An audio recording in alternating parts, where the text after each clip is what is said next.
Thanks for joining us here on SportsRadio610.com. We're going to talk a little NFL football for a moment here because an interesting story developing out of Pittsburgh this week.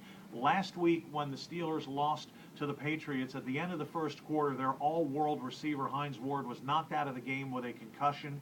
He passed the concussion tests administered to him on the sidelines, yet the Steelers made the decision under their head coach Mike Tomlin to not allow him back in the game. Mike Tomlin saying this week, Robert, that Hines Ward needed to be protected from himself, that they put his best interest at the forefront in not letting him return to the game. That sounds fine, except for the stink that Hines Ward is making this week, saying that he should be the one to decide whether or not he continues playing in a situation like that. Yeah, this is the most vocal criticism we've heard from an established NFL player yet about the new concussion emphasis, the fact that these guys, if they have a concussion in a game, no matter how small, they're not going to be allowed to go back in the game, and then they're going to have to pass further tests the next week. Hines Ward has already passed those tests. He's ready to play again, but his point is, I think the feeling that a lot of old-school football players have, hey, it's my body, I'm playing this game. If I decide to put myself at risk, I should be allowed to do so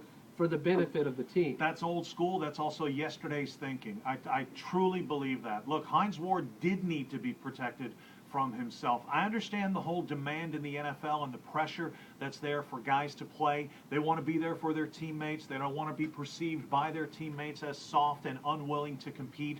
But there has to be a line drawn in the sand when it comes to safety, when it comes to long-term health, especially when it comes to these blows to the head.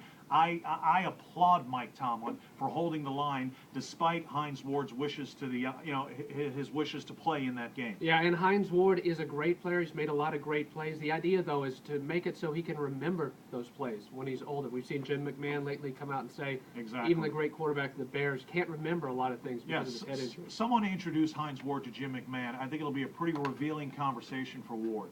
That's our latest here from Sports Radio 610. Keep listening every afternoon between 2 and 7 for the latest on the Texans, the NFL, and much more on Houston Sports Leader, Sports Radio 610.